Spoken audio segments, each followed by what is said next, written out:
Like it or not, it's Creepy Cheapies time again, where we look for the best in affordably priced, well-made Halloween masks to delight and scare everybody. I'm Meadowlark Lemon, and tonight's mask is another great one from the folks at Trick or Treat Studios. From where? Trick or Treat Studios. That's right. And now I hear a lot of crabbing about this mask. I've heard complaints about this mask. I disagree. I understand why some people don't care for it, but I would like to tell you why I do like it. This is the 2013 model, by which I mean it came out in the year 2013. You with me? Do you know what it is? Yeah, okay. This is the 2013 Bela Lugosi Dracula from Trick or Treat Studios. Now this particular Bela Lugosi Dracula, sculpted by a very talented guy named Casey Wong. Okay, now there have been Lugosi Dracula masks before, of course, and busts and so forth. Why do some people maybe not like this one, some of the collectors? Well, I understand what they're saying. People think it looks kind of funny, like it has a sense of humor to it, it looks a little bit silly. But, here's the big but. That is actually completely legitimate, because if you watch Lugosi as Dracula, in the original Dracula, and especially in Abbott and Costello Meet Frankenstein from 1948, he definitely had a sense of humor. Okay, and he did this kind of overconfident smirk, and far from making him look silly or foolish, I think it captures the essence of his personality, that his overconfidence is always his downfall, you know, and this captures that very arrogant, very completely confident that he's smarter than everybody else and nobody can keep up with him, and he's smug about it. Okay, and I like that because it is a facet of that character, that persona that we don't normally see in Halloween masks. And as I said, there have been lots of Dracula masks over the years. Most of them have the same expression, which is just a very stern, you know, grim determination, which is great, and I do like that, and it's cool. But since that's been done and done and done, do we really need another one that looks like that? That same expression where he looks like he's trying to hypnotize somebody. I think it's okay to have a different expression, to have a Lugosi Dracula that is a little different from the pack of all the others, and brings out a different side of his personality, and I think this one does it very well.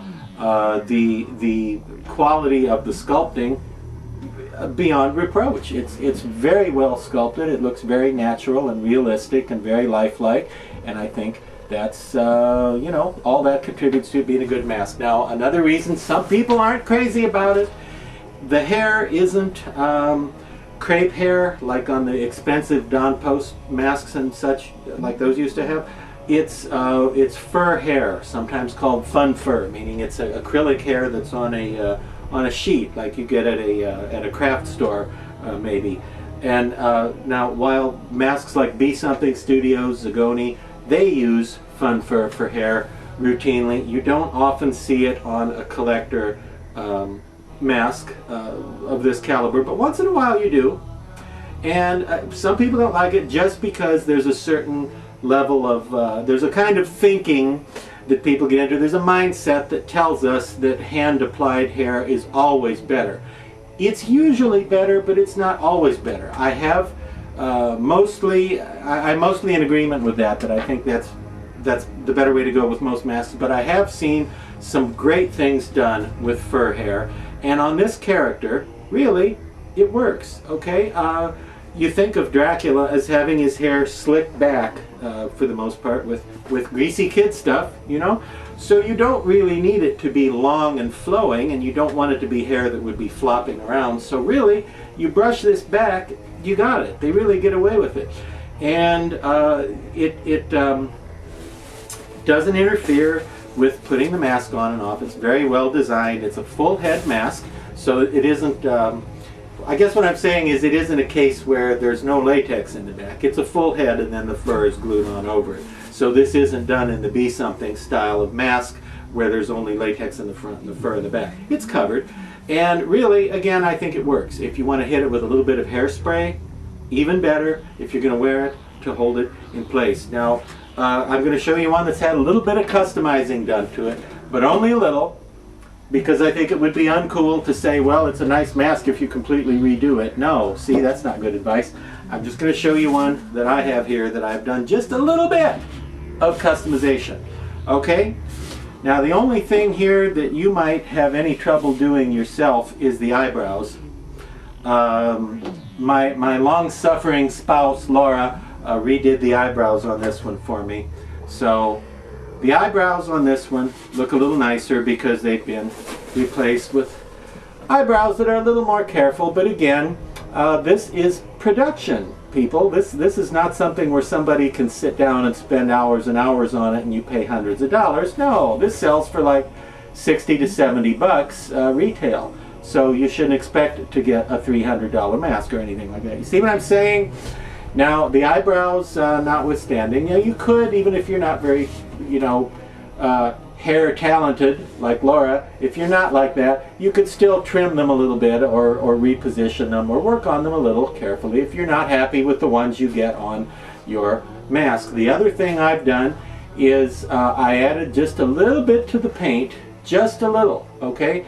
And this is going to sound silly, but it's totally true. I just happened to have paint mixed up that was already exactly the same colors. So I know that's a little bit of a cheat, but I just added a little bit to the bluish gray. You see that? And I added a little bit more of the purplish, pinkish, reddish color on his lip to bring out his lips a little more. But that's it. It's very little. It's like 5 minutes worth of work, okay? It's not like totally overhauled, repainted, anything like that. Just a little bit added to try to bump up the, the distinction of the face a little bit. Very easy. And the only other thing that I did, which you can do easily, on some of these where this hairline is kind of folded back, sometimes you can see little white dots along there. And no, it's not vampire dandruff. I know what you might be thinking, vampire dandruff, which is a terrible thing. Nobody wants to get VD, okay? But it's not vampire dandruff. What it is that little tiny bits of the net mesh backing of the fur. Sometimes the little bit of white shows along the edge. So what I did, which again, very simple, any idiot can do it. Any idiot can do it. All I did was take a black Sharpie and very carefully go along there, and wherever I saw a little bit of white, just tap the tip of that Sharpie to the edge of the hairline very carefully, because you don't want to scribble on his skin. You don't want to get black on the mask, or the latex part of the mask that shows. You just want to put it right where that fur is folded under, right along the hairline. You don't have to do it over anywhere else on the head, just maybe a little bit along that hairline. Just tap it with a Sharpie. It takes less than 5 minutes to do that, and you've made him that much better.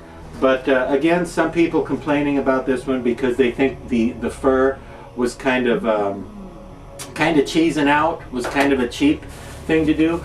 But I don't see it. I think it works. It looks like Lugosi as Dracula. It looks like his hair. Why not use the fur when it has the right effect? And I think it does. So I like this mask a lot. It's fun, it's very realistic looking, and it's licensed by Lugosi Enterprises. Okay, so I think all you classic horror lovers and mask collectors out there should get one of these officially licensed Trick or Treat Studios Lugosis. And if you do, and if you decide to do any any extra detailing on yours, let me see a picture.